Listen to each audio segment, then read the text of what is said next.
Alors, comment il va? Oh, tu sais, comme on l'aime.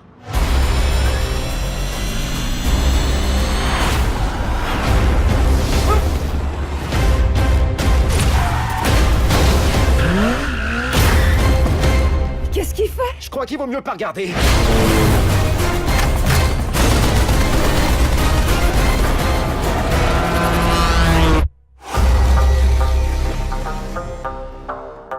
Hey, salut à tous, aujourd'hui on va faire la critique des attentes de Mission Impossible 6 ou Fallout. Donc il est réalisé par Christopher McQuarrie qui avait déjà réalisé Mission Impossible 5, après il y avait Edge of Tomorrow, La Momie et plein de films en fait où il y avait Tom Cruise.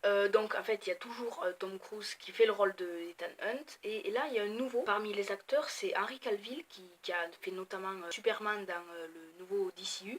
Et là, il joue August Walker. Le film, en fait, il suit directement Mission Impossible 5, enfin, même s'il est 2 ans après. Et en fait, Ethan, Benji et Luther, en fait, ils sont sur une mission pour empêcher les apôtres. Donc les apôtres, c'est le nouveau nom du syndicat. Le syndicat, c'était le méchant de Mission Impossible 4 et 5, mené par Solomon Lane. Ils doivent empêcher les apôtres d'obtenir les 3 boules de plutonium, sauf qu'en fait, ça se passe mal. Parce que du coup les apôtres réussissent à avoir les boules de plutonium, ce qui donc enclenche plusieurs missions, et donc ça fait des conséquences très dangereuses.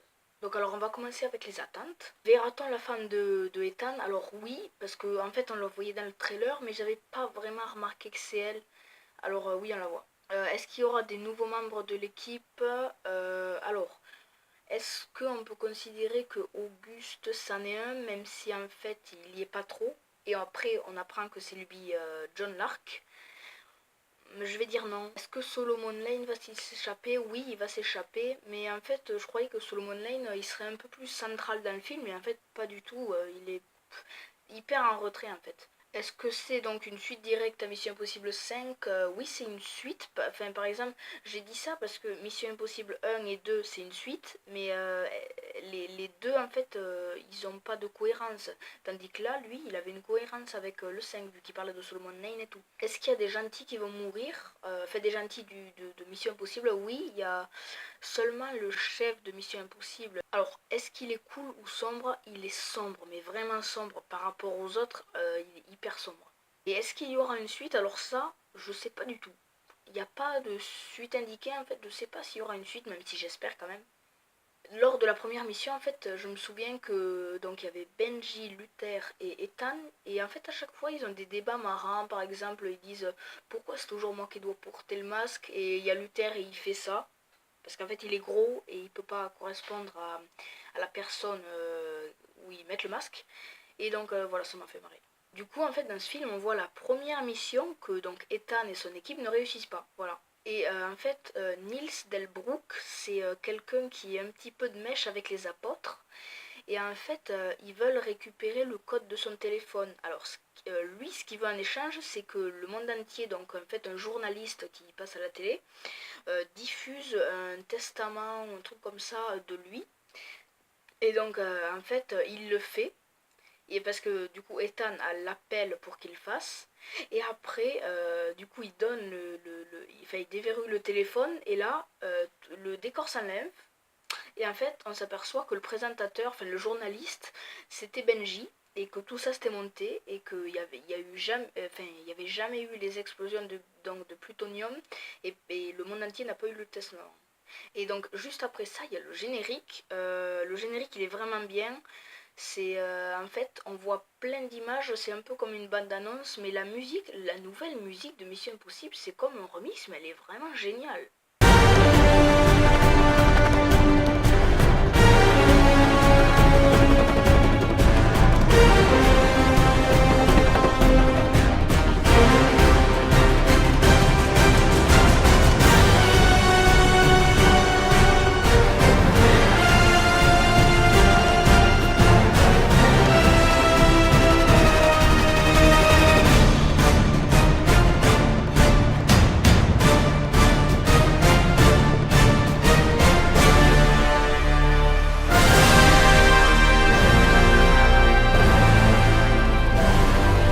Là, on a pu voir que avec Ethan et Walker, ils ont des méthodes différentes.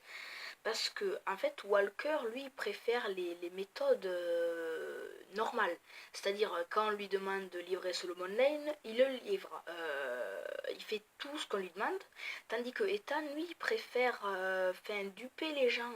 Par exemple, lui, si on lui aurait dit de lui livrer Solomon Lane, il aurait fait un masque de Solomon Lane et quelqu'un, il serait allé à sa place.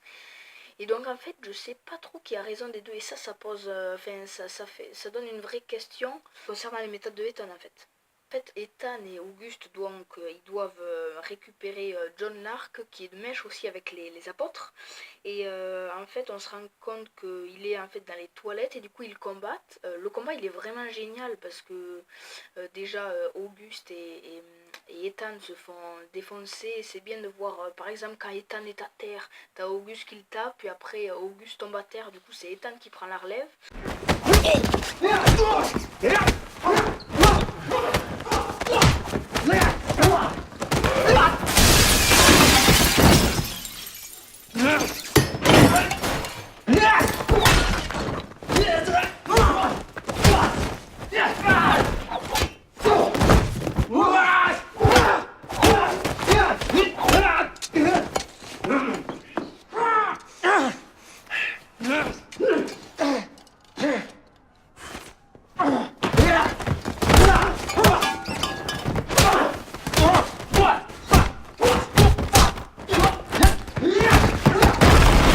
Finalement, c'est Ilsa qui arrive et qui lui fout une balle dans la tête à Lark. Et voilà.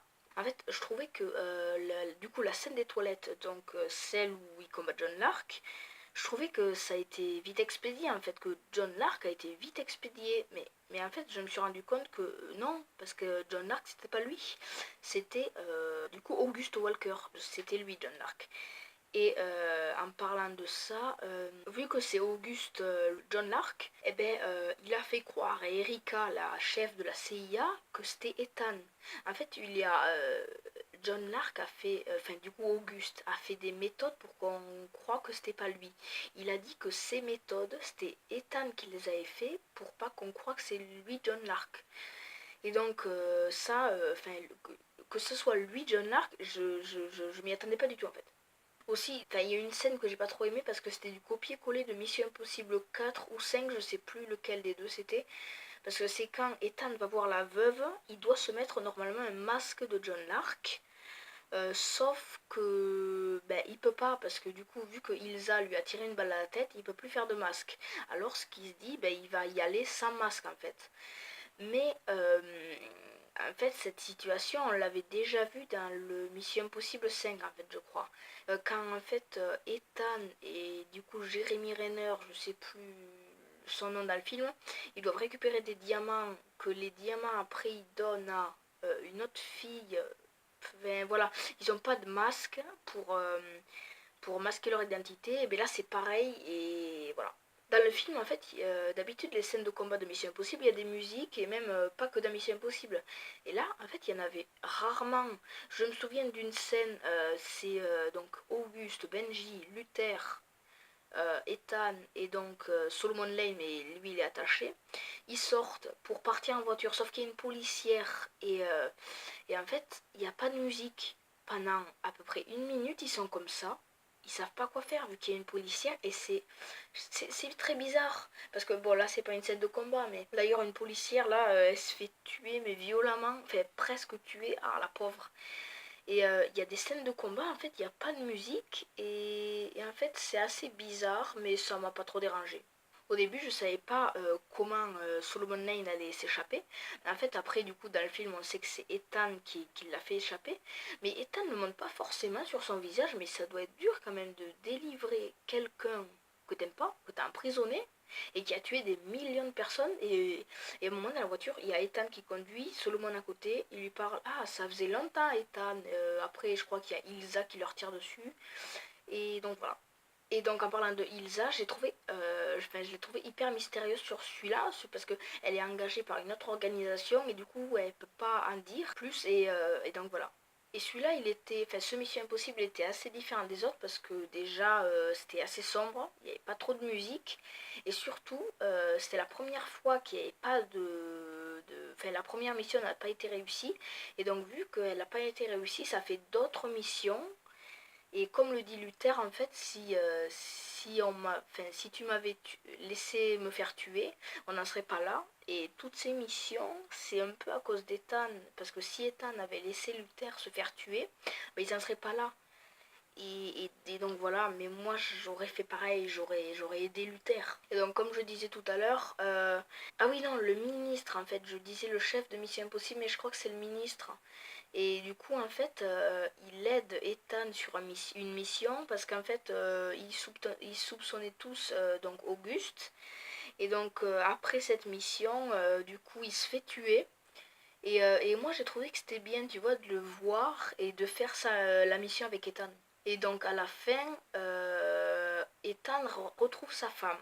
Alors, c'est un peu gros, parce que bon, sur tout le monde entier, il a fallu qu'elle se retrouve là, à ce moment-là, surtout qu'ils étaient prêts à partir là. C'est un peu gros, mais c'est vrai que c'est émouvant, parce que retrouver sa femme, parce qu'il s'envoyait des messages, jusqu'à présent ils se voyaient jamais. Mais retrouver sa femme, ça doit être émouvant, surtout que donc le copain de la femme à Ethan, ben lui il est pas au courant en fait de tout ce qui s'est passé. Il croit que Ethan, tu vois, c'est un mec comme ça, alors qu'il a survécu à plein de choses et tout. Ah oui, aussi j'ai remarqué un truc à la fin de la bande-annonce, je sais plus si c'est la première ou la deuxième. Ethan, on voit il est sur un camion et en fait il n'arrive pas à freiner, il fonce sur un camion. Cette scène n'est pas dans le film. Je me souviens. Ben non, elle n'y est pas dans le film. Alors je sais pas. Peut-être que c'est une scène coupée. Ou peut-être qu'en fait ils l'ont rajouté dans la bande-annonce pour que les gens aient peut-être envie de voir cette scène. Je sais pas. La fin, c'est je crois la plus épique. Enfin pour moi, de tous les Missions Impossibles. C'est-à-dire que tout le monde se retrouve déjà. Benji, Ilsa, Ethan, Auguste, Solomon, Luther et la copine de Ethan, tout ce petit monde-là qu'ils avaient réuni dans le Mission Impossible 5 et tout, ils se réunissent. Et c'est trop bien parce qu'ils se dispersent aussi. Solomon, il observe tout, parce que tout va exploser.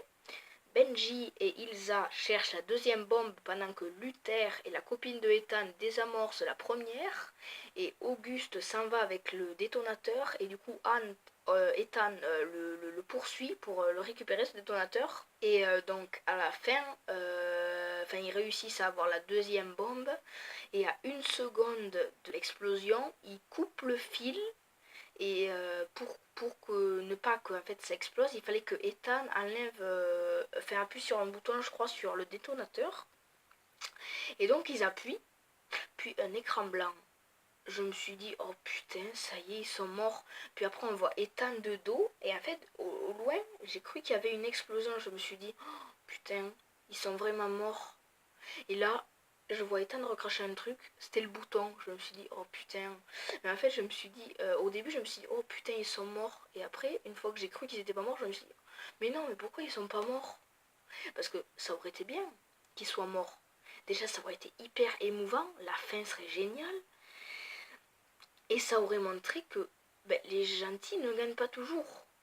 Et ça aurait été bien, mais en fait, de toute façon, les deux fins auraient été bien. Parce que du coup, ils ont gagné. Et voilà. Et donc je trouvais que ce film, en fait, c'était le plus complexe de toutes les Missions Impossibles. À mon avis, il faudrait le revoir. Enfin, pour moi, il faudrait que je le revoie une seconde fois pour comprendre tout. Parce qu'il est assez compliqué, surtout qu'il y a une mission qui en crée une autre et tout. Et donc j'ai trouvé ça assez compliqué. Bon, cette critique est terminée. On va du coup se retrouver pour la critique de Darkest Mind. Après, il y aura celle sur Anneau Trouble. Je sais pas trop ce que ça va donner. C'est un peu un copier-coller des Dents de la Mer. Bon, je vais voir. Et après, j'hésite à aller voir Kill le commencement. Je sais pas trop. Mais bon, voilà. Ciao.